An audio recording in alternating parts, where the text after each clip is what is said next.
Hello students, we continue with the revision of class 9 history chapter 2 Socialism in Europe and the Russian Revolution part 2 the Russian Revolution. Well children, some 103 years ago in Russia the workers, peasants and soldiers rose in rebellion to overthrow the Tsarist regime. This regime had lasted for centuries. The first of the Sir Ivan ruled from 1533 to 1584, and the last Sir Nicholas II between 1894 to 1917. Let us look into the political, economic, and social conditions in Russia before the outbreak of the Russian Revolution. Sir Nicholas II ruled Russia and its empire in 1914. The Tsars had built a vast empire by conquest of many regions in Europe and Asia.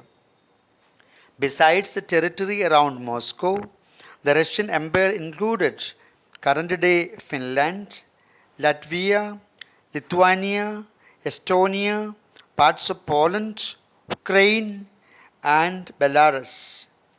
It stretched to the Pacific and comprised today's Central Asian states such as Uzbekistan, Kazakhstan, Tajikistan, as well as Georgia, Armenia, and Azerbaijan.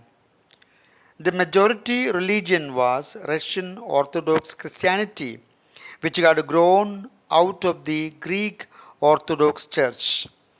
But the empire also included Catholics, Protestants, Muslims, and Buddhists. At the beginning of the 20th century, Russia was predominantly an agrarian country.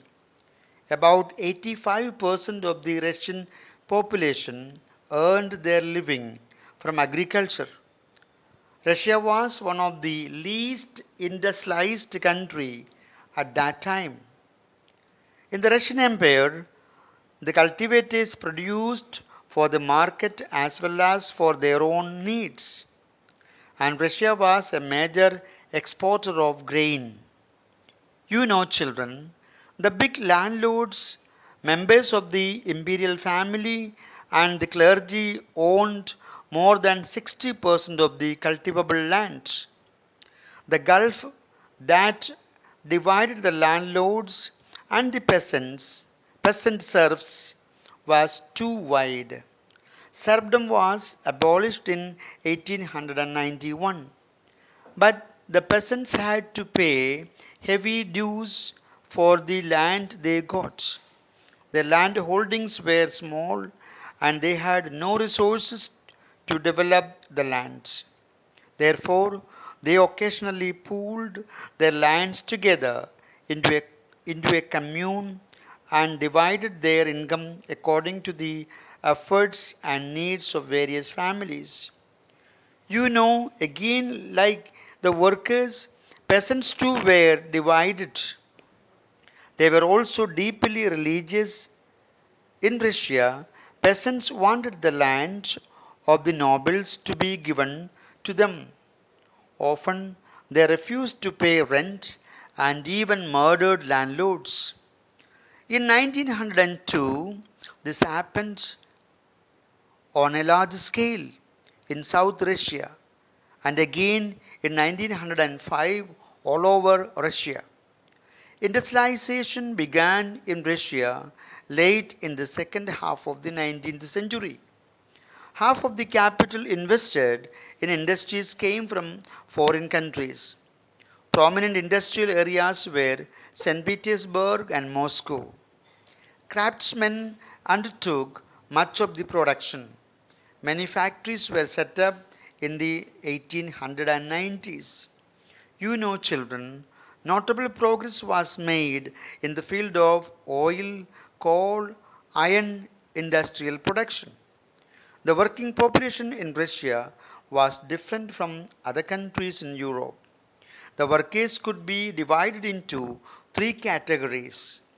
The state factories were manned by peasants who came from the villages. The professional factories operated with the skilled workers who had settled in cities. The manorial factories were owned by the landowners and operated on their estates. These factories were manned by peasant serfs. Women were employed in factories in large numbers. In 1914, women constituted nearly 31% of the total labor force, but they were paid much less than men. In large factories, government supervision was there to ensure minimum wages and limited hours of work. You know, in craft units and small workshops, the working day was sometimes 15 hours compared with the 10 or 12 hours in factories. Despite the labor divisions, workers did unite to stop work when they disagreed with the employers about dismissals or work conditions. This happened often in the textile industry. In 1896, 97, and in the metal industry during 1902. Socialism in Russia. The two principal parties which emerged out of the spread of Marxism in Russia were the Socialist Revolutionaries and the Social Democrats.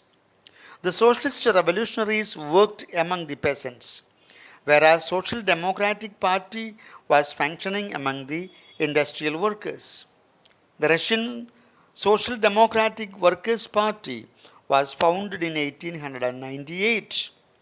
Because of government policy, it had to operate as an illegal organization. It set up a newspaper, mobilized workers, and organized strikes. Some Russian socialists who, who were active in the countryside formed the Socialist Revolutionary Party in 1900. This party struggled for peasants' rights and demanded that land belonging to the nobles be transferred to peasants. Children, you know, the Social Democrats disagreed with the Socialist Revolutionaries about peasants.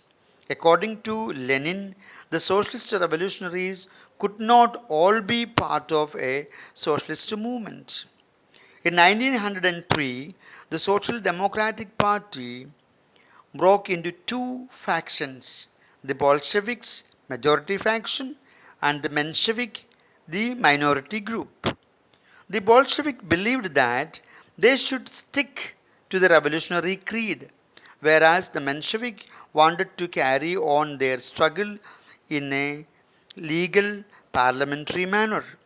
The Bolsheviks from whom developed the Communist Party of the Soviet Union were led by Lenin, a Russian thinker and revolutionary.